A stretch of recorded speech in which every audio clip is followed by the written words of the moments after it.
1990s didn't just give us unforgettable R&B hits. It gave us songs that changed careers, broke records, and defined an entire generation. But behind every platinum single was a story most fans never heard. Some were created under enormous pressure, others nearly never made it onto an album, and one almost disappeared before it ever reached radio. I know you think that if we move too soon, What if one of the decade's biggest love songs came from a producer who believed less was more? What if another record shattered a Billboard record that had stood for decades? And what if the song we're crowning #1 almost wasn't recorded by the group that made it famous?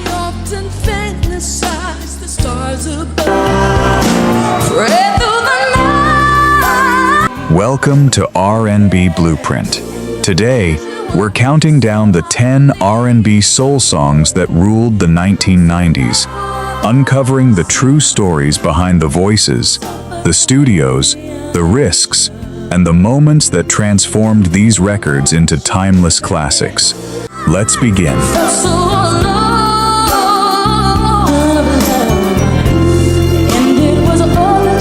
Number 10, SWV, Weak, 1992. With thoughts of loving you on my mind. When SWV released their debut album, It's About Time, in late 1992, Cheryl Coco Gamble, Tamara Taj Johnson, and Leanne Laylee Lyons were still trying to prove they belonged among R&B's elite. Their first singles had introduced audiences to 3 remarkable voices, but the competition was fierce. Established acts already dominated radio, and new female groups were appearing almost every month. Hidden deep within their debut album was a slow ballad called Weak, written and produced by Brian Alexander Morgan. It didn't sound like an obvious blockbuster. There were no explosive beats or dramatic vocal battles, just a simple confession about love leaving someone emotionally powerless.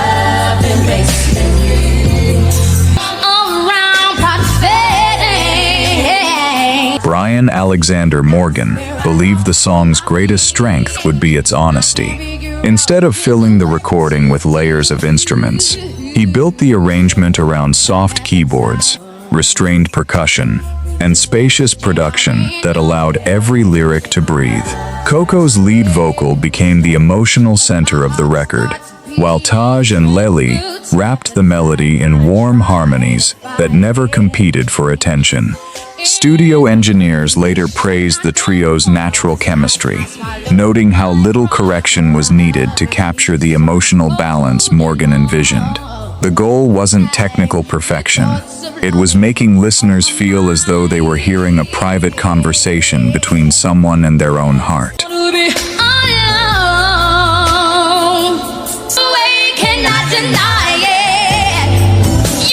Released as the album's 4th single, Weak slowly gained momentum before exploding across American radio. On February 27, 1993, it reached #1 on the Billboard Hot 100, becoming SWV's only Hot 100 chart topper and one of the defining R&B records of the decade. The success helped push his It's About Time to multi-platinum status, while the song itself became a staple on urban radio, wedding playlists, and quiet storm programming. More importantly, it proved that vulnerability could be just as powerful as confidence. In an era increasingly filled with aggressive production, Weak reminded listeners that sincerity still had the power to stop people in their tracks.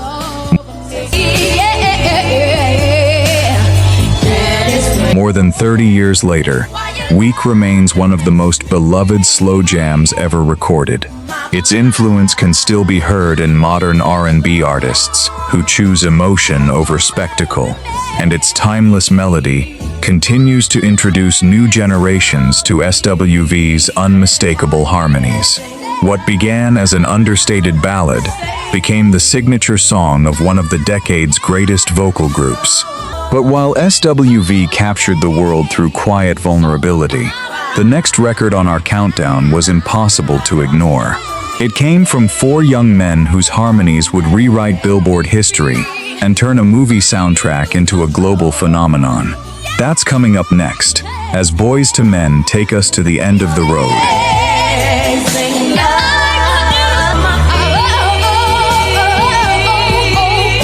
Number 9. Boyz II Men, End of the Road, 1992. In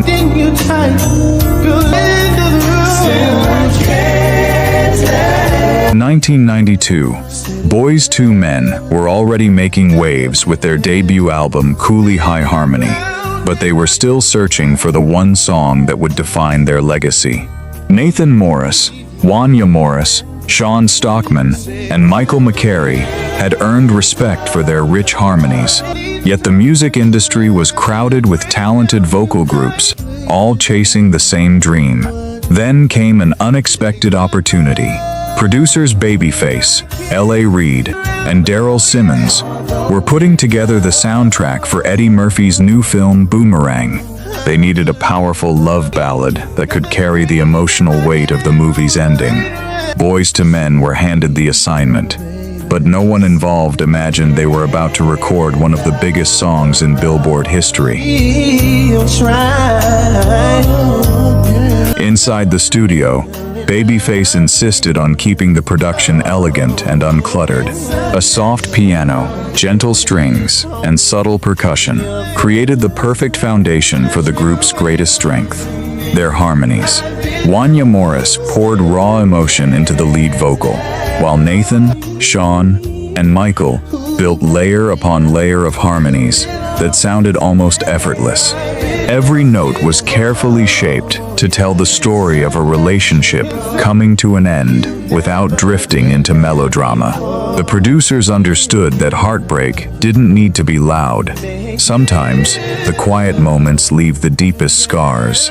That philosophy turned End of the Road into a song listeners didn't just hear, they felt.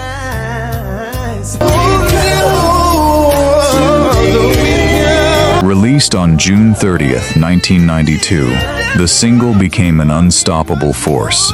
It climbed to number 1 on the Billboard Hot 100, where it remained for an incredible 13 consecutive weeks, breaking the long-standing record previously held by Elvis Presley.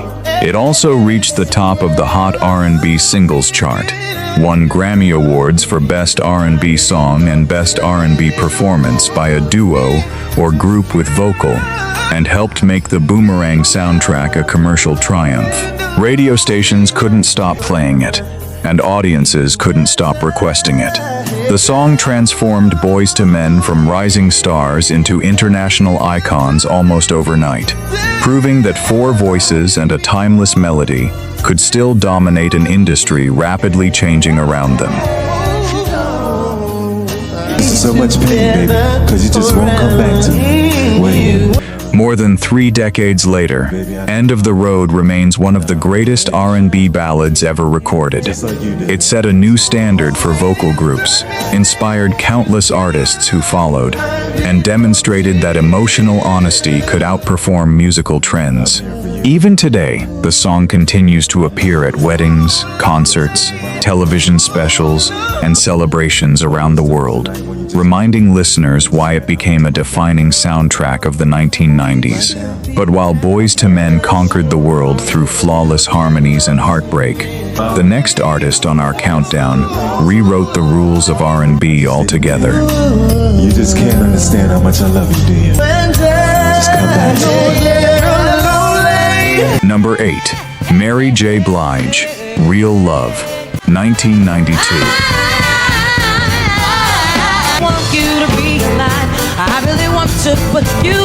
In the early 1990s, R&B was evolving. But no one had truly merged the emotion of soul with the raw energy of hip-hop. Then a young singer from Yonkers, New York, stepped into the spotlight and changed everything. Mary J. Blige had signed with Uptown Records after a karaoke recording of her singing Anita Baker's Caught Up in the Rapture caught the attention of the label. Surrounded by producers who understood the pulse of the streets, including a young Sean Puffy Combs, who served as executive producer on her debut album, Mary wasn't interested in sounding polished or glamorous. She wanted her music to reflect real life. That honesty became the foundation of life. What's the 411? And no song represented that mission better than Real Love.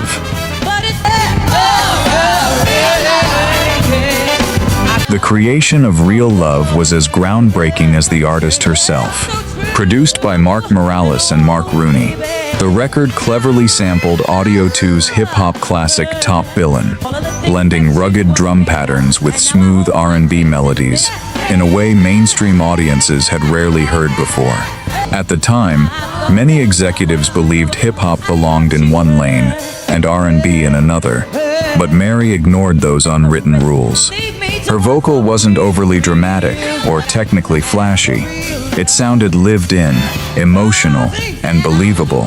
Every lyric carried the frustration of someone tired of empty promises and determined to find something genuine. Without realizing it, Mary J. Blige was introducing the world to a new sound that critics would soon call hip-hop soul. Now I know I can be faithful, I can be a rolling. Released in July 1992, Real Love quickly became Mary's breakthrough hit. The single climbed to number 7 on the Billboard Hot 100 and reached number 1 on the Billboard Hot R&B Singles chart, helping her debut album achieve multi-platinum status and establishing her as one of the most important new voices in music. Just as influential as the song itself was Mary's image. Oversized jackets, Timberland boots, baseball caps, and street-inspired fashion stood in sharp contrast to the glamorous style dominating female R&B at the time. Young fans saw authenticity instead of perfection, and that connection helped Mary become far more than another successful singer.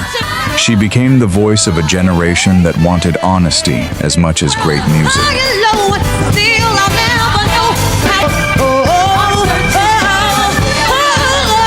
More than 30 years later, Real Love is recognized as one of the most influential R&B songs ever recorded. Its fusion of hip-hop production and soulful storytelling reshaped the genre, inspiring artists from the late 1990s to today's biggest stars. Mary J. Blige didn't simply release a hit single. She created a movement that permanently changed the sound and identity of contemporary R&B.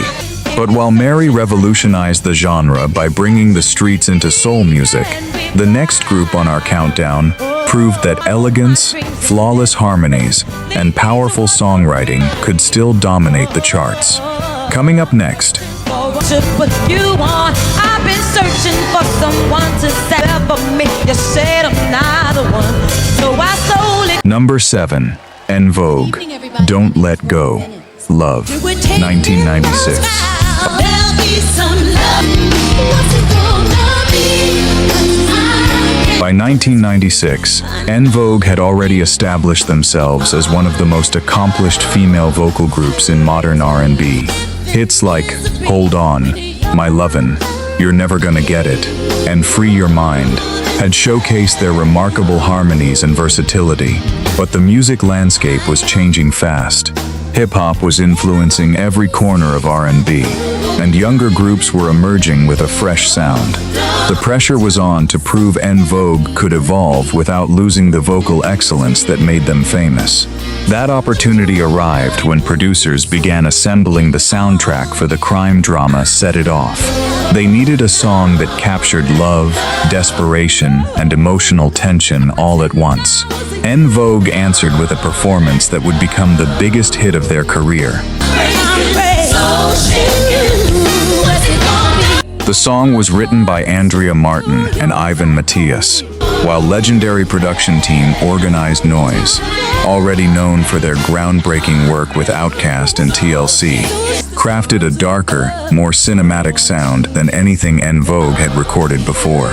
Instead of bright melodies and upbeat rhythms, the production leaned into haunting keyboard lines, deep bass, and slow-building intensity.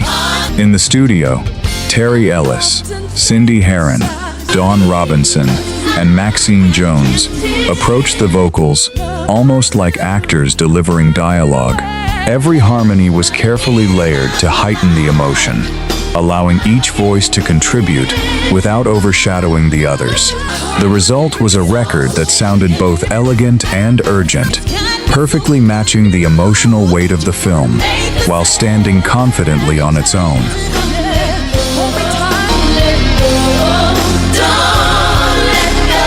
Released in September 1996, Don't Let Go, Love quickly became a worldwide success.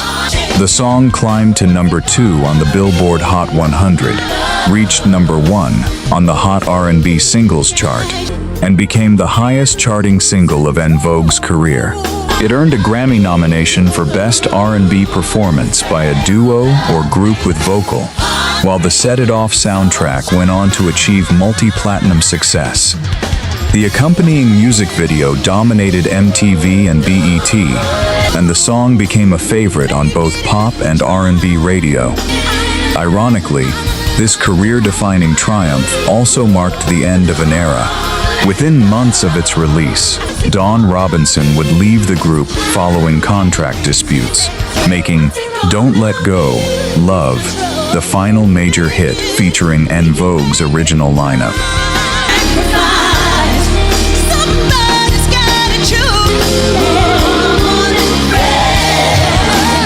Today, Don't Let Go, Love remains one of the defining records of late 1990s R&B, celebrated for its sophisticated production, unforgettable harmonies, and emotional depth. It proved that En Vogue could adapt to a changing musical landscape without sacrificing the vocal brilliance that made them legends. More importantly, it showed that great groups don't survive by chasing trends. They evolve while staying true to who they are. But while En Vogue captivated listeners through flawless harmony and cinematic emotion, the next artist on our countdown took an entirely different path. She embraced confidence, maturity, and sensuality, delivering the first #1 pop hit of her career and redefining her image in the process. Coming up next.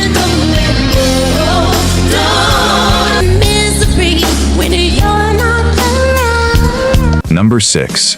Toni Braxton, You're Making Me High, 1996.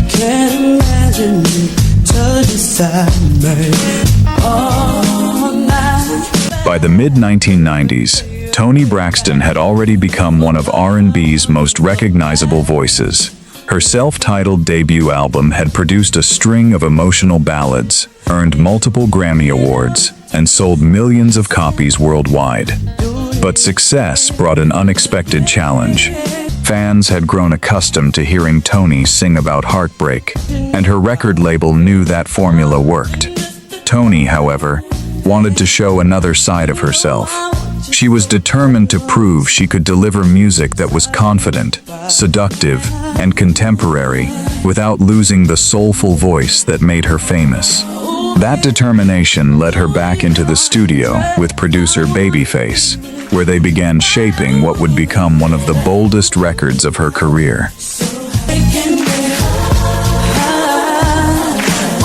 Rather than relying on sweeping orchestras or dramatic piano arrangements, Babyface and co-producer Bryce Wilson stripped the production down to its essentials: a hypnotic bass line, crisp drum programming, and smooth keyboard textures created a sophisticated groove that gave Toni's unmistakable contralto voice room to shine. The lyrics pushed boundaries for mainstream R&B, expressing female desire with a level of honesty rarely heard on pop radio at the time. Instead of over-singing, Toni delivered each line with restraint, allowing subtle vocal inflections and carefully placed pauses to create tension. That understated performance became the song's greatest strength, proving that confidence could be communicated just as powerfully through control as through vocal fireworks.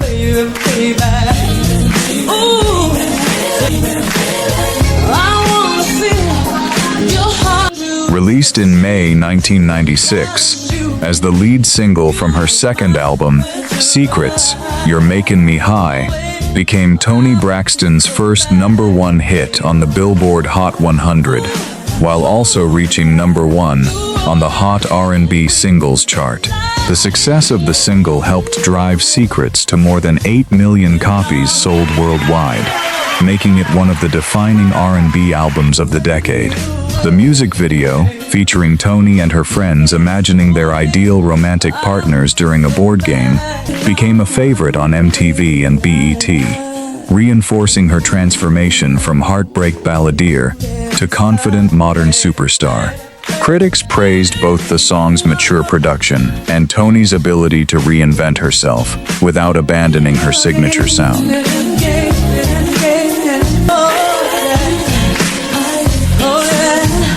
Nearly 3 decades later, You're Makin' Me High remains one of the most influential R&B singles of the 1990s.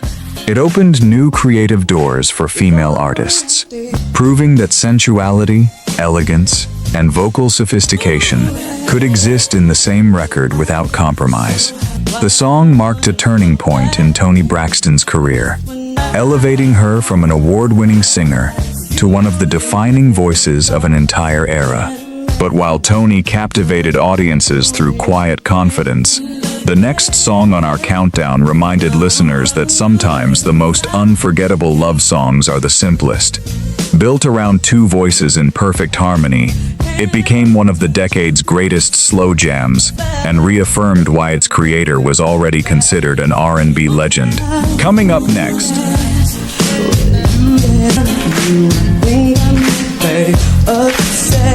Number 5. Keith Sweat, Nobody, 1996.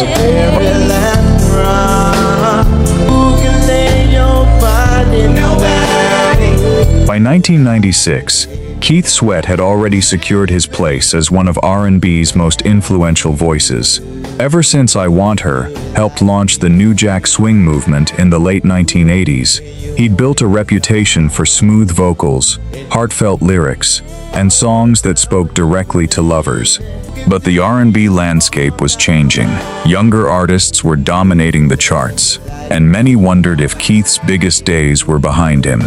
Instead of chasing trends, he doubled down on what had always made him different: raw emotion. While working on his self-titled album, he found the perfect song in Nobody, but it wouldn't become complete until another remarkable voice entered the studio.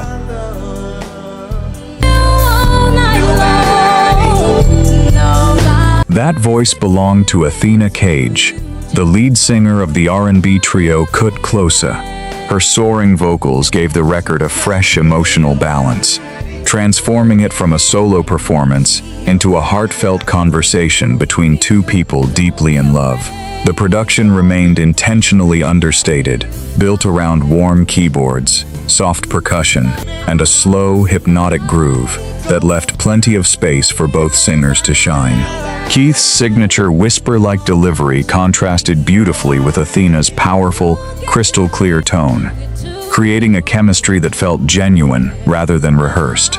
Instead of competing for attention, they complemented one another, making listeners believe they were witnessing a real relationship unfold through music.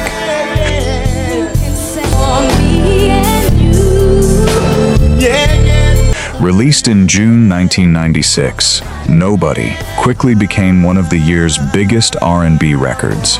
The single climbed to #1 on the Billboard Hot R&B Singles chart and reached #8 on the Billboard Hot 100, becoming one of Keith Sweat's biggest crossover successes. It helped propel his self-titled album to multi-platinum certification and reminded both fans and critics that timeless songwriting never goes out of style. Radio stations embraced the song immediately, while couples across America turned it into the soundtrack of weddings, anniversaries, and unforgettable slow dances. Long after its chart run ended, Nobody remained one of the defining love songs of the decade.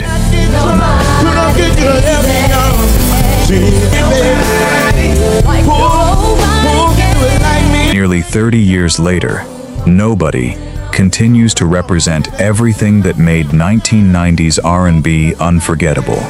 Honest lyrics, unforgettable melodies, and vocals that placed emotion above everything else.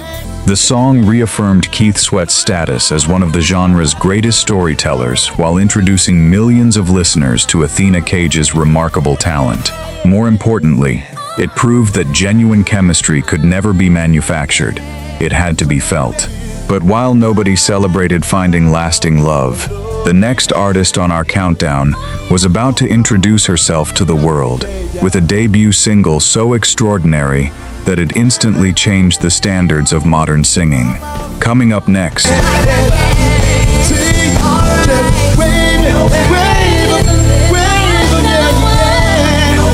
Number 4, Mariah Carey, Vision of Love, 1990.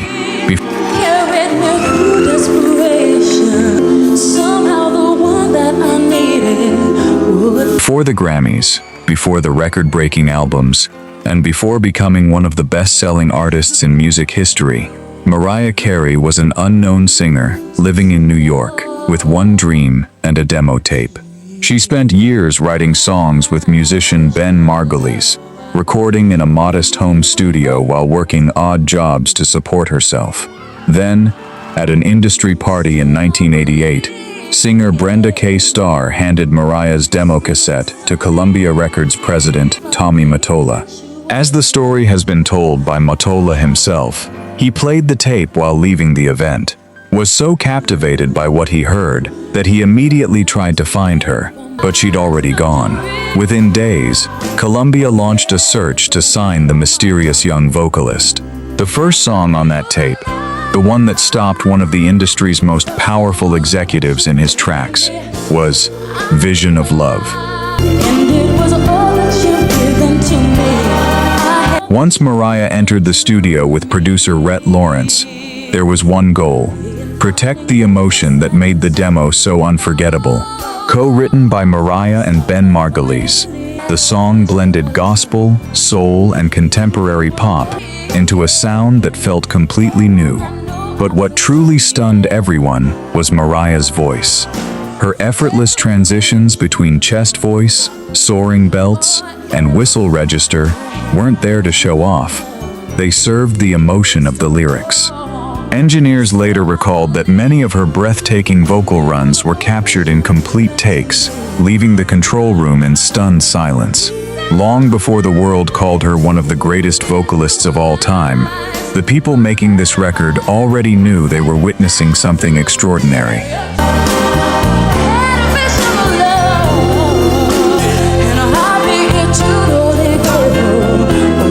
Released on May 15, 1990, Vision of Love became one of the most remarkable debut singles in modern music. It reached number 1 on the Billboard Hot 100, topped the Hot R&B Singles chart, and introduced Mariah Carey as a once-in-a-generation talent. At the 33rd Grammy Awards, she won Best New Artist and Best Female Pop Vocal Performance, while her self-titled debut album went on to sell millions of copies worldwide. More importantly, the song changed how record labels viewed female vocalists.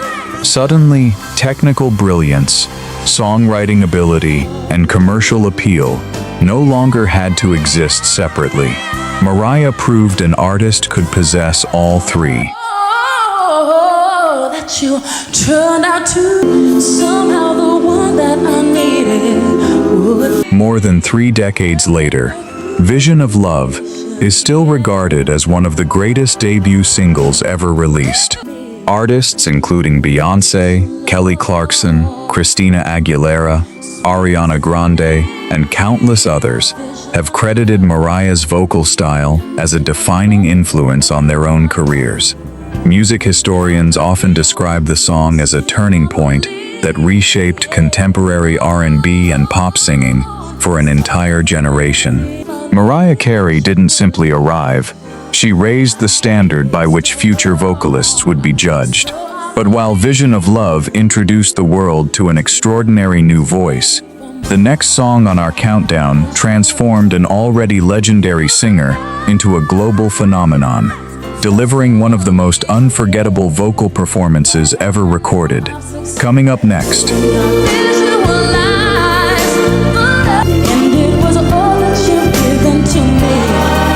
Whitney Houston, I Will Always Love You, 1992. The way will always love you. By 1992, Whitney Houston had already become one of the biggest stars in the world. She had multiple #1 albums, countless hit singles, and a voice that many considered unmatched. But she was about to take the biggest risk of her career, not in music, but in film. Whitney accepted the lead role in The Bodyguard, starring alongside Kevin Costner, and the movie needed a closing song powerful enough to match its emotional ending. The original plan was to use another classic, but licensing issues forced the production team to find a replacement. That's when Kevin Costner suggested an unexpected choice: Dolly Parton's 1974 country ballad, I Will Always Love You.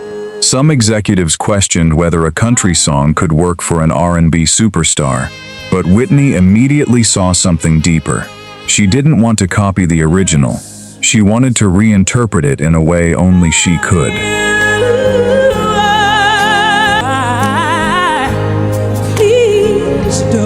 Working with legendary producer David Foster, Whitney made one of the boldest creative decisions of her career. Instead of beginning with a full orchestra, she opened the song completely a cappella, allowing her voice to carry the emotion before a single instrument entered. It was a risky move because pop radio rarely embraced songs with such an unconventional opening, but Whitney believed the silence would make the story even more powerful. As the recording progressed, Foster gradually introduced piano, strings, and orchestration, building toward one of the most unforgettable key changes in modern music. When Whitney reached the song's emotional climax, everyone in the studio reportedly understood they had captured something extraordinary. It wasn't simply another cover. It had become a completely new masterpiece, built on one of the greatest vocal performances ever recorded.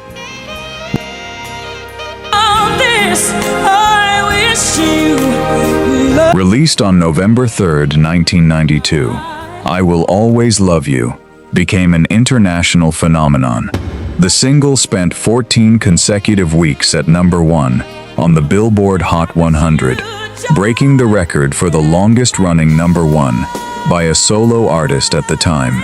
It topped the charts in more than 30 countries, sold millions of copies worldwide, and helped The Bodyguard soundtrack become the best-selling movie soundtrack in history, with over 45 million copies sold globally.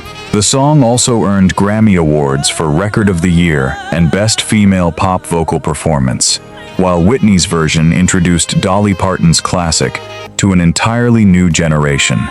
Even Dolly later admitted that hearing Whitney's interpretation left her speechless, recognizing that the song had taken on a life far beyond its original recording.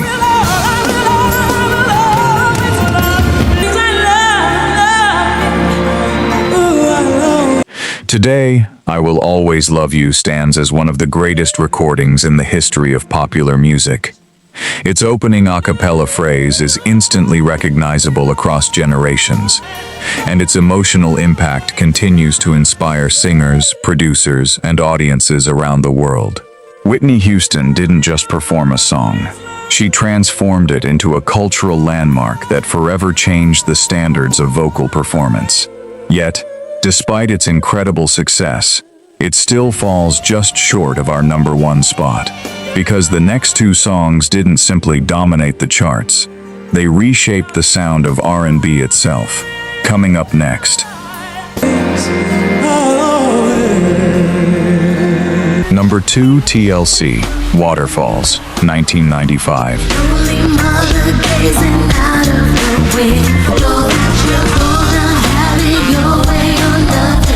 By 1995, TLC had already become one of the biggest groups in R&B, but their journey was far from easy.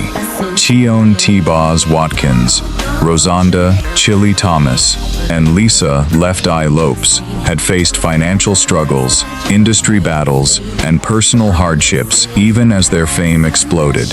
While working on their groundbreaking album Crazy Sexy Cool, the trio wanted a song that was more than just a hit. They wanted a message. That message became Waterfalls, a record that tackled real-life issues like drug addiction, violence, and the HIV/AIDS crisis, at a time when mainstream pop music rarely addressed such heavy subjects.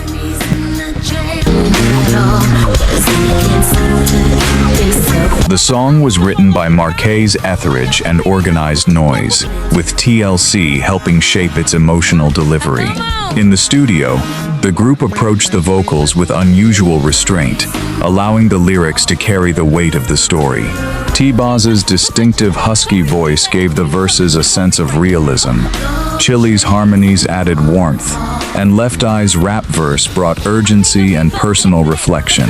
The production blended smooth R&B melodies with soulful instrumentation, creating a sound that was both radio-friendly and deeply meaningful. It was a risky move, releasing a socially conscious song as a major single, but TLC believed audiences were ready for honesty.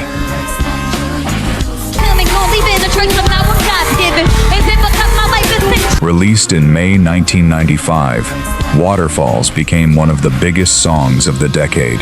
It spent 7 consecutive weeks at #1 on the Billboard Hot 100, topped charts around the world, and helped Crazy Sexy Cool sell more than 14 million copies in the United States alone. The music video, directed by Gary Gray, became a cultural phenomenon, winning multiple MTV Video Music Awards and setting a new standard for storytelling in music videos.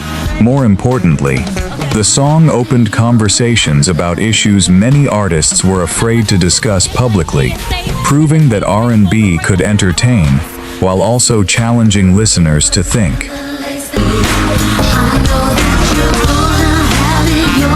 Nearly 30 years later, Waterfalls remains one of the most influential R&B songs ever recorded. It showed that commercial success and social consciousness could exist in the same record, inspiring countless artists to use their platforms for meaningful storytelling. TLC didn't just create a hit. They created a cultural landmark that continues to resonate across generations. But as powerful as Waterfalls was, one song still stands above it on our countdown. A song born from heartbreak, reinvention, and the creative genius of an artist who refused to be placed in a box.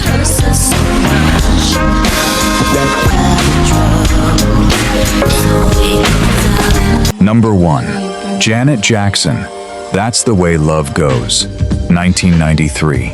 In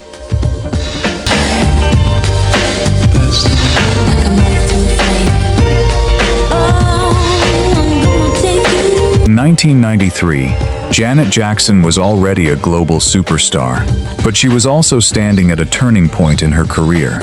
After the massive success of Control and Rhythm Nation 1814, the world expected Janet to deliver another album filled with hard-hitting dance records and socially conscious anthems. Instead, she surprised everyone. While working on her self-titled album Janet, she wanted to reveal a more intimate, sensual, and personal side of herself, a side the public had never fully seen. That decision would lead to the creation of That's the Way Love Goes, a song that changed the direction of 1990s R&B.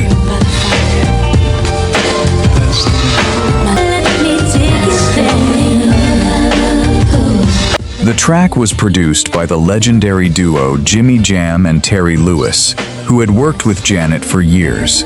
During the recording sessions, they sampled James Brown's 1974 song, Papa Don't Take No Mess, building a slow, hypnotic groove that felt unlike anything dominating radio at the time. Janet initially wasn't sure about the song, but Jam and Lewis believed its understated sensuality was exactly what made it special. Rather than relying on explosive vocals or dramatic production, Janet delivered the lyrics with effortless confidence, allowing the groove to breathe and the emotion to unfold naturally. The result was a masterclass in subtlety, a song that proved quiet confidence could be more powerful than loud theatrics. Released in April 1993, That's the Way Love Goes became an instant sensation. It spent 8 consecutive weeks at #1 on the Billboard Hot 100, won the Grammy Award for Best R&B Song, and helped Janet's Janet album sell millions of copies worldwide. The music video, featuring Janet dancing casually with friends in a relaxed loft setting, reinforced her new artistic image, confident, approachable, and completely in control of her own narrative. Critics praised the song for redefining contemporary R&B, and its influence can still be heard in countless slow jams and neo-soul records that followed.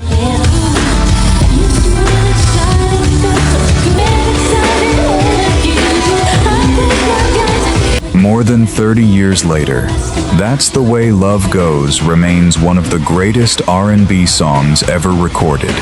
It marked Janet Jackson's transformation from pop superstar to mature R&B icon, proving that reinvention could be both commercially successful and artistically groundbreaking. The song's smooth groove, timeless production, and effortless sensuality helped shape the sound of an entire decade, influencing artists from Aaliyah and Beyoncé to modern R&B performers today. That's why Janet Jackson's That's the Way Love Goes earns our #1 spot, not just because it ruled the charts, but because it changed the way R&B sounded, felt, and moved for generations to come.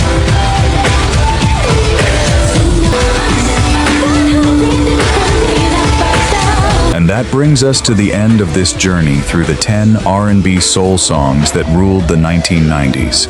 From SWV's vulnerable harmonies to Janet Jackson's revolutionary groove, these records did more than dominate radio. They became the soundtrack of a generation. Thank you for watching RnB Blueprint. If this documentary changed the way you hear these classics, subscribe, share your favorite song in the comments, and join us next time as we uncover more untold stories behind the music that shaped our lives.